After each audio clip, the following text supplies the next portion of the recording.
Check. 1, 2, 3.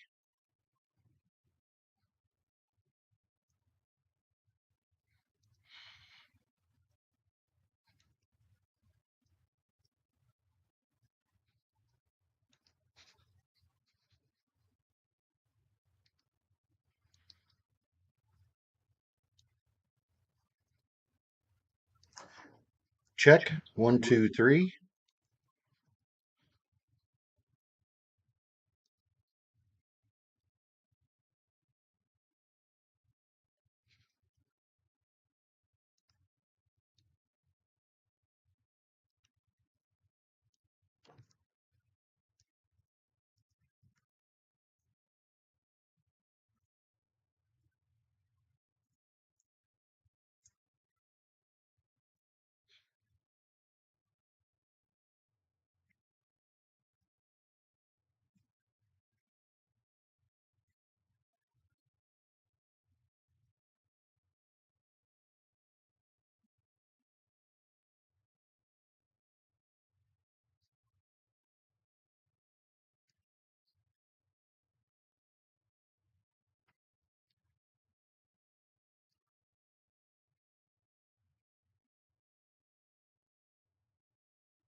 Just a minute, y'all. We'll get going.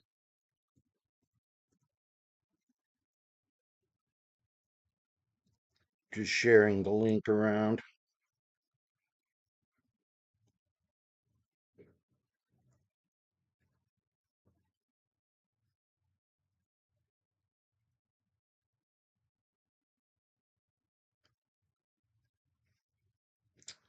Dun, dun, dun, dun, dun.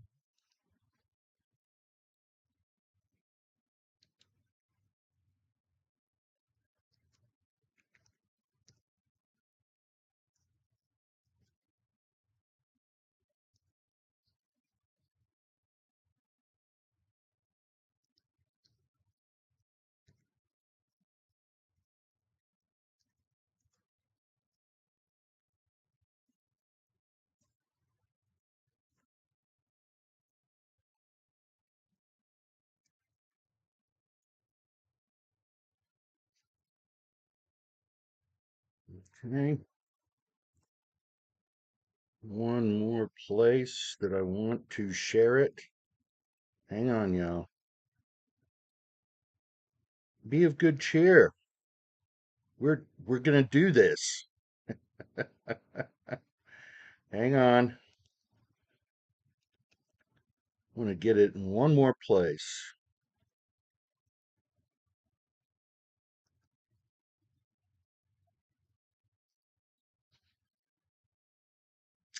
And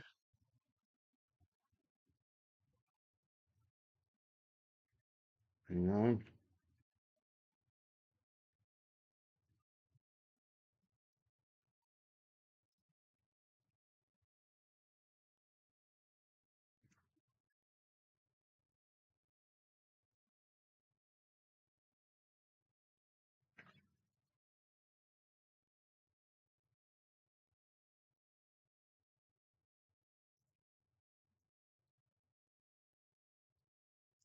One more. We're at 11:01, but we're going to get going here in just another minute.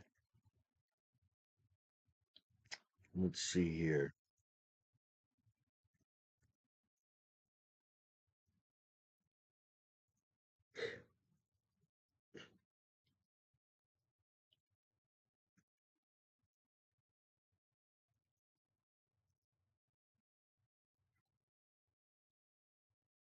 Okay. Well, let me get my shaky hand to open this browser again. Great. I could wait for anybody to join. Any viewers? Anyone? Bueller? Bueller? Ah.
I think I'm live here, kids.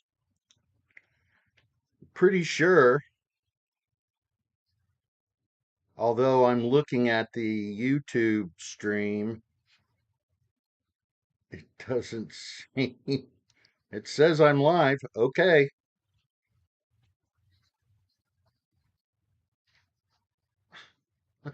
I think I'm live here, kids. All right. Pretty sure, although I'm looking at the YouTube stream. Well, we're going. I'm going in. I'm going in, kids. I'm going in. Hello, hello. How are you? It's Jason Justice. I'm a member of the Denver Green Party Local, and today is the first in a series that we're going to do on Howie Hawkins' book, The Case for the Independent Left Party. This is super important right now because many things are happening with the Green Party nationally. I'm sure some of you have heard about that. After we talk about the first chapter of Howie's book, we're definitely going to chat about that a little bit and about democracy and about how committed we are as the Green Party of Colorado, Green Party of Denver, to the idea of democracy, grassroots democracy.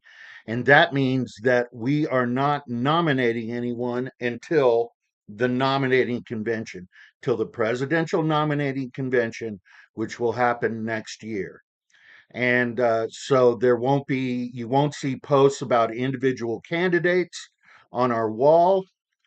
If you find a candidate that you think is cool and you want to support them, by all means, reach out to the campaign. That is not our job. Our job is not to run the campaign, to run campaigns until after the nominating convention where we go all in, right? It's just we're hyper democratic that way. We always have been, at least in the last 4 or 5 years. Um, we we believe that people should have a chance, but we also believe that candidates should be serious. And so, anyway, jumping away from that into the first chapter of The Case for the Independent Left Party by Howie Hawkins. And this is narrated by our great comrade and good friend, Eric Tro. So, without further ado, let's give a listen. It's about 5 minutes long. I may stop it and interject some ideas, but we'll definitely talk about some of this stuff afterwards. So, here we go. Part 1. Will Seth Ackerman's party within the party work? The Sanders wing of the resistance is debating whether to take over and reform the Democratic Party or lead Reformed Democrats out and into a new progressive party. Many in this camp advocate a so-called inside-outside strategy of supporting progressive Democrats or independents, depending on the dynamics of the particular race. Let me pause that right there. Seth Ackerman is an editor at Jacobin, and he has a lot of really amazing, really great articles. But this is where I believe that Howie, myself, and many others within this party part ways with him. The Working Families Party has pursued this approach since the 1990s, using the fusion tactic of running Democrats on their own ballot line, as well as the Democratic line in the 7 states where cross-endorsement is permitted. Seth Ackerman's Blueprint for a New Party, featured in the post-election issue of the socialist journal Jacobin, advocates a party-within-the-party model where a Democratic mass membership organization would function as a political party, only without its own ballot line due to the obstacles thrown up by America's close state regulation of parties, which serves to protect the two-party system. Okay, I'm going to pause that right there. Again, um, the party within the party idea. Um, we're going to move them to the left, Democrats, that is. Um, we're not going to really be talking about Republicans because we don't dance with the fash. I'm sorry, that's just the way it is. We don't. The only people that make the fascists relevant in this country are the neoliberals and the liberals in the elected halls of Congress, in our state houses, and that kind of the thing, because they're the only people that give them legitimacy. We don't give them any legitimacy. So we're not going to talk about them during this. This is about specifically about the Democrats and why we're not the left wing of the Democratic Party, and why Mr. Ackerman is so very wrong, and Bernie Sanders was, God bless him, but so very wrong about and AOC and you name it, go on down the list. They're very wrong about being able to push this capitalist party to the left, to a left that embraces the idea of anti-capitalism. It just ain't going to happen. Here's more from Eric Tro. In Ackerman's blueprint, the new working class party would run its own candidates on Democratic, independent, or third party ballot lines, depending on the race. The inside outside and party within the party approaches are nothing new. The failures of fusion go back to the political suicide of the People's Party in 1896 when it cross endorsed Democrat William Jennings Bryan for president. A succession of parties over 80 years in fusion-friendly New York, the American Labor Party, the Liberal Party, and the Working Families Party have been co-opted into being adjuncts to the Democratic Party, not alternatives to it. The initially independent Vermont Progressive Party has embraced fusion with Democrats in recent elections and appears to be headed toward the same destination. The party within the party approach has been tried in a variety of forms since the late 1930s by labor PACs, or political action committees, waves of Reform Democrat club networks, McGovern's New Politics, Michael Harrington's Democratic Socialists of America, Jesse Jackson's Rainbow Coalition, Howard Dean's Democracy for America, Dennis Kucinich's Progressive Democrats of America, Obama's Organizing for America, and now Sanders' Our Revolution. Over the course of these many efforts over the decades, the reformers have been defeated and co-opted, with the corporate New Democrats steadily displacing liberal New Deal Democrats. The political dynamic of all inside-outside approaches leads increasingly inside the Democratic Party. One must disavow outside options in order to be allowed inside Democratic committees, campaigns, primary ballots, and debates. Instead of changing the Democratic Party changes inside-outside activists. Careerism sets in. Many of the veterans of these inside-outside organizations who at one time talked of, quote, realignment of the parties to create an American Labor Party or Rainbow Party became Democratic operatives and politicians whose careers depend on loyalty to corporate Democrats.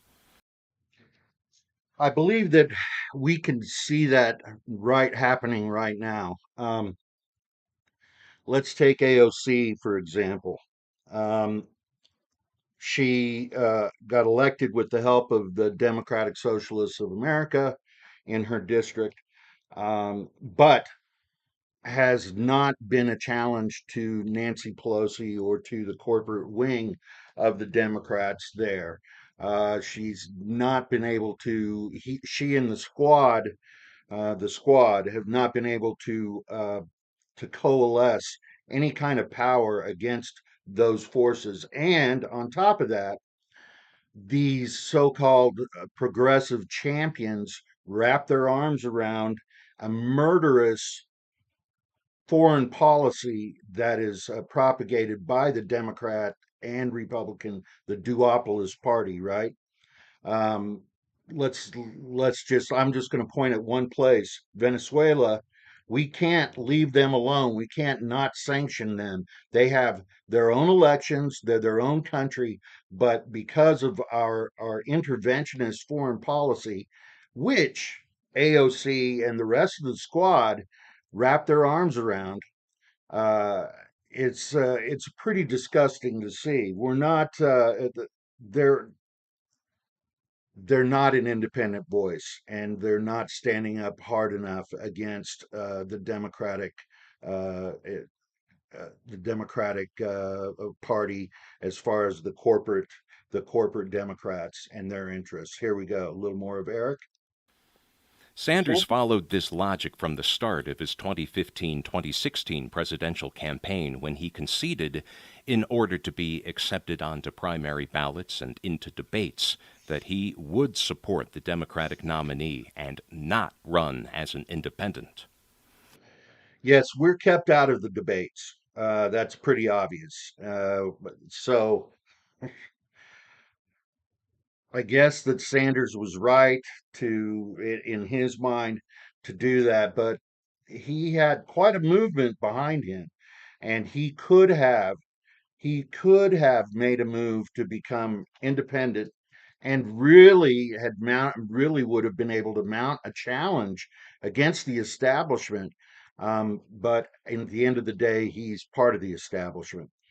He has continued further down this path since the election with his support for progressive candidates for Democratic Party offices in an effort to, quote, transform the party, as well as for progressive Democratic candidates for public offices. As a former Democratic Party operative, and let me just caveat this: I've been a member of the Green Party for about 10 years now. But before that, I worked on the Obama campaign in '08.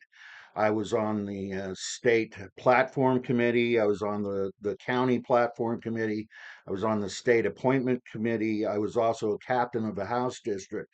And I knew then that it was just really all about people getting their picture taken with whatever the celeb du jour happened to be in the Democratic Party. Oh, I want to get my picture taken with Hickenlooper.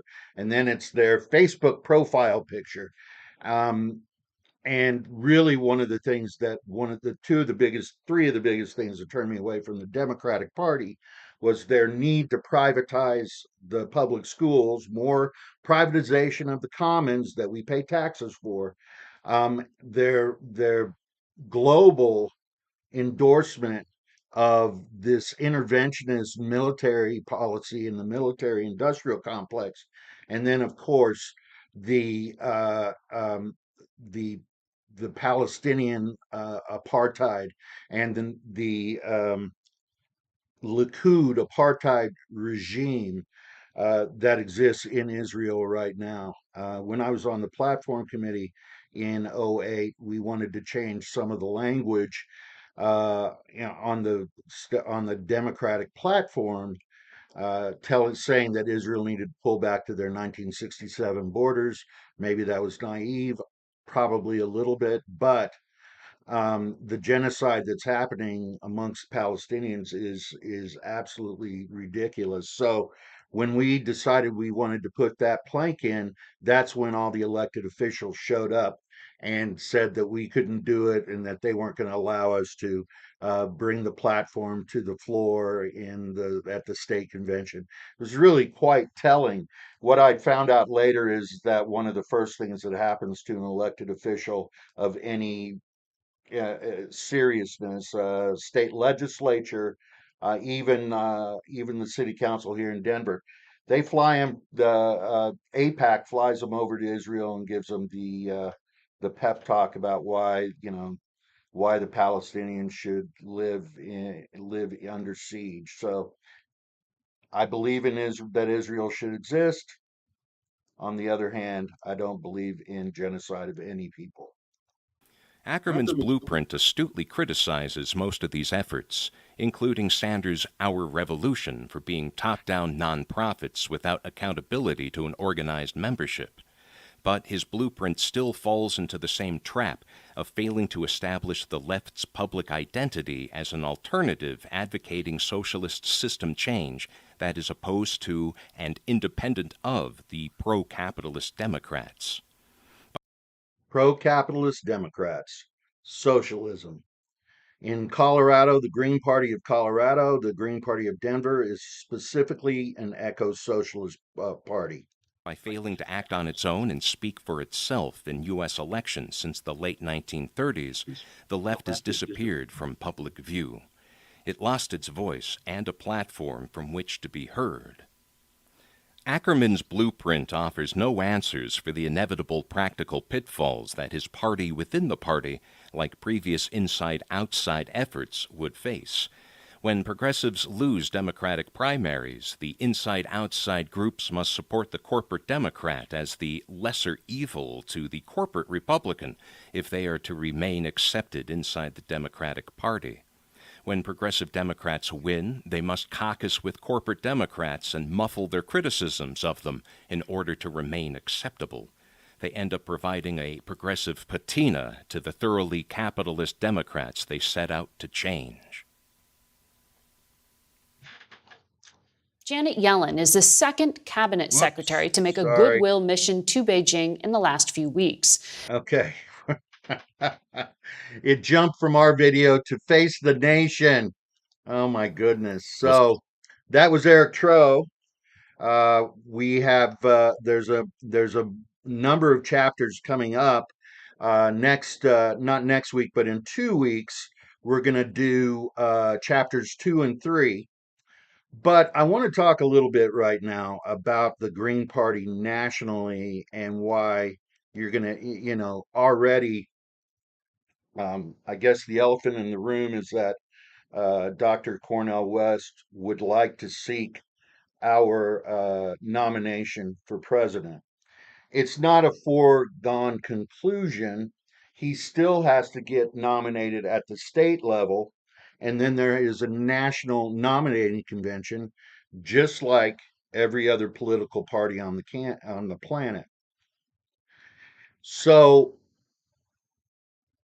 what I think is this is that what's going to happen, at least I know in Denver County and in the state of Colorado, is that we're not going to be putting uh, um, West campaign uh, pieces up on our website unless they have to do with things like ballot access, which is a real difficult thing, and I don't think people really understand the uphill battle that we have for ballot access in this country. Let me lay it out for you. We only have ballot access in 16 states, one of them being Colorado. Um, in other states, you have every other state, you have to petition to get on the ballot. And so in places like New York, where Howie Hawkins he's from Syracuse. He's run for governor there a couple of 3 times. He tried getting on the ballot this last time, but the gift that oh man, I'm trying to think of his name. Uh, the dude they just chased out, Cuomo. His gift to the Green Party of New York was to up the amount of ballot signatures that they had to get to, I mean, something like 70,000 within, or 30,000 even within a 90-day period. Um, Folks, we don't take corporate donations. We, I'll help you in just a second. Mark Lee Machine. Um, as far as getting involved here in the state of Colorado, I'll get to that in a second. But so all over the country, there is voter suppression going on of third parties, not necessarily the Libertarian Party, because they take corporate money and they're able to get on the ballot in many places. And they're not really a threat to the Republicans, just like we're not really a threat to the Democrats. They want to say that we are, but we're not. Ralph Nader really didn't have the effect that they say he did in 2000. Let me post a little article about that, which I think is pretty It's from Reason. It's around the 2000 election, and no, Ralph Nader did not cost the Democrats the election in Florida. It was Democrats signing. It was Democrats who were. Hang on, I don't know why it's telling me to sign in to chat, but it's telling me to sign into chat. All right, here we go. Here's that article. Um, so it wasn't Nader. It was 1.5 million Democrats who voted for George W. Bush. That's what happened in Florida. So, People's Party, Eric Brana, which is the guy that runs it, has ballot access in one state, that's Florida. We have ballot access in 16 states. We're trying to petition on. We have various legal fights going on around the country to get us on the ballot. But um, the Democrats think that we take votes away from them. We don't. People that vote green are going to vote green no matter what. If you were going to vote for Jill Stein, you were going to vote for Jill Stein. You weren't going to vote for Hillary. You weren't going to vote for frickin' Trump. In 2000, I believe that the media blackout on Howie Hawkins, and then just the sheer amount of I'll just say it right out loud, fuckery that happened around the country in denying ballot access to the Hawkins campaign is just unprecedented. And so to think that Dr. West is going to perhaps be our nominee for president if he doesn't drop out beforehand, um, and to think that he is somehow going to be able to get the 5% of the vote that needs to happen for us to go from this minor party status to getting federal money that could really change the game for us nationally, is kind of a pipe dream. So, what we have to do in Colorado, where we have to answer in a roundabout way to get to your question, um, is that we have to organize within the state. The pandemic killed us. The A lot of folks put a lot of the weight of organizing in this party on our state co-chair, on the Honorable Andrea Merida. She was the campaign manager for Howie Hawkins' campaign, and everyone just assumed that she would continue to be the heavy lift. But people, we can't do this alone. We're an all volunteer group, right? Um, I've seen people comment even recently. I am not getting any response. I've been sending messages, blah, blah, blah. Well, people got to work, people got to eat, and that's one of the reasons why I'm doing this live stream, why I'm talking to you about the importance of a third party movement in this country, of a left third party movement, of a socialist third party movement, and that's us. So in the state of Colorado, there aren't a lot of locals online right now. Denver County is online. Arapahoe County is online. Denver County is kind of acting as a catch-all for a lot of different folks from around the state. I've had some people reach out to me from Longmont. Markley Machine, where are you? What part of the state are you in? You can just answer on the chat. Anyway, so that's kind of where we're at right now. We have not a lot of people, and people got to work, people got to eat. One of the failures of the party within the party system, like with the Working Families Party here in the state of Colorado. Oh, you're in Jeffco? Cool, cool, very cool. Um, we should My name is Jason Justice. You can go to our Denver Green page and message us there directly, and then I can talk to you a little bit more about what we can do out in Jeffco. Um, But yeah, there's a lot of work that's going to have to be done. The failure of groups like the Working Families Party here in Colorado is that, well, let's just look at it right now. There's no rent control in Denver. The rents in this town are out of control. They're out of control all around the state, but specifically in Denver in the metro area. There's not going to be. Anytime that rent control gets up there, Jared Polis, like the good billionaire that he is, he's got to protect his donor class, and those are definitely the developers. So, um, yeah, that's one of the biggest obstacles that we have, is that there is no left voice pushing our legislators to the left. Right now, we have a crisis, supposedly a crisis, a migrant crisis here in Denver. And a lot of those migrants are supposedly from Venezuela.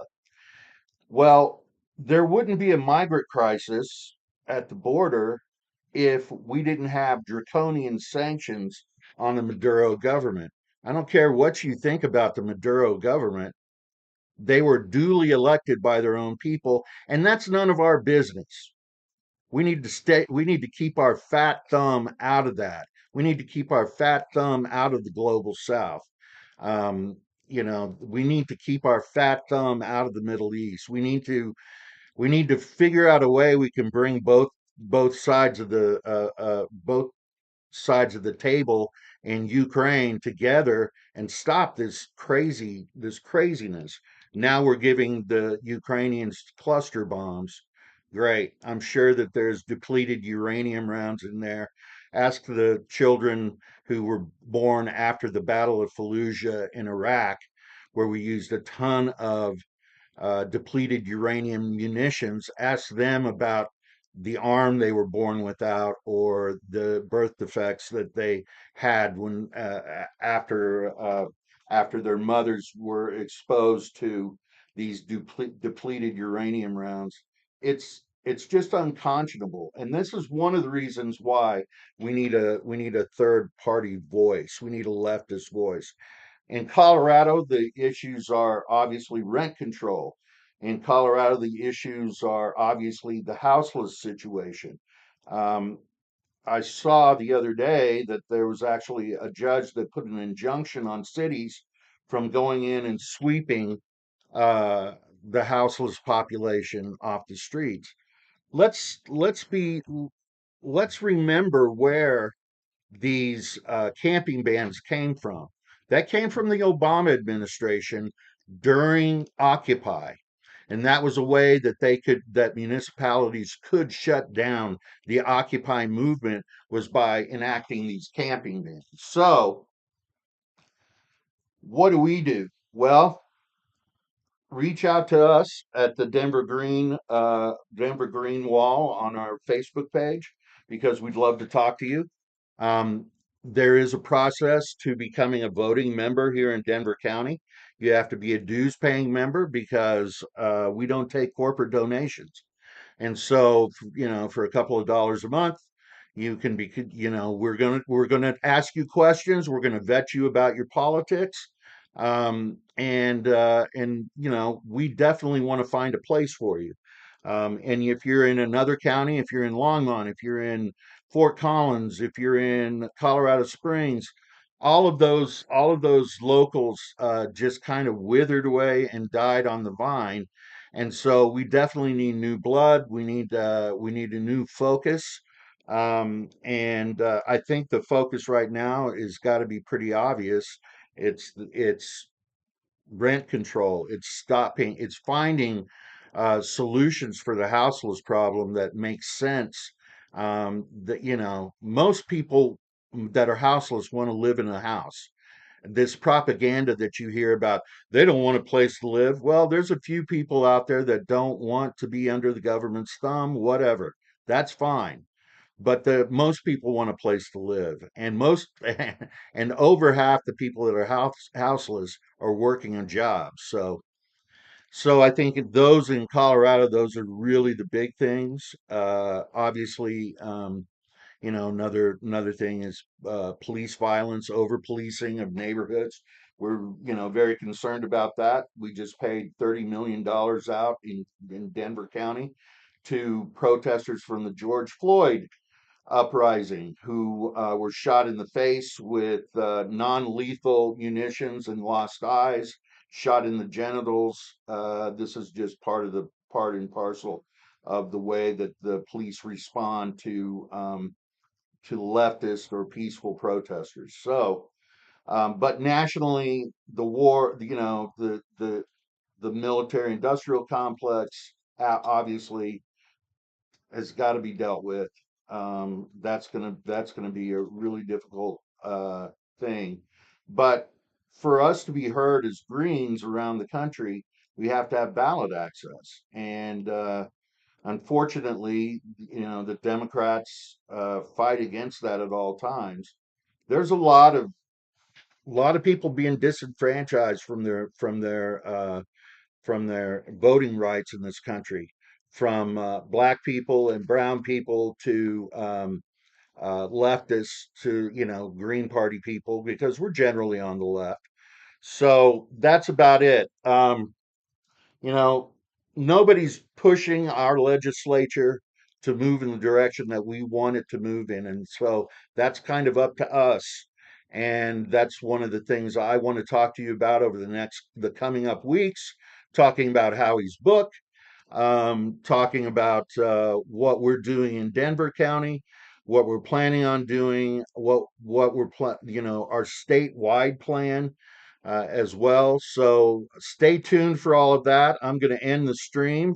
I promised that this wasn't going to be an hour and 20 and a 2 hour live stream. So 35 minutes, I think I did very well. Thank you. Thank you. Thank you very much. Once again, for the Denver Green Party, my name is Jason Justice. Join us again in 2 weeks where we go to chapters 2 and 3 of Howie's book, The Case for the Independent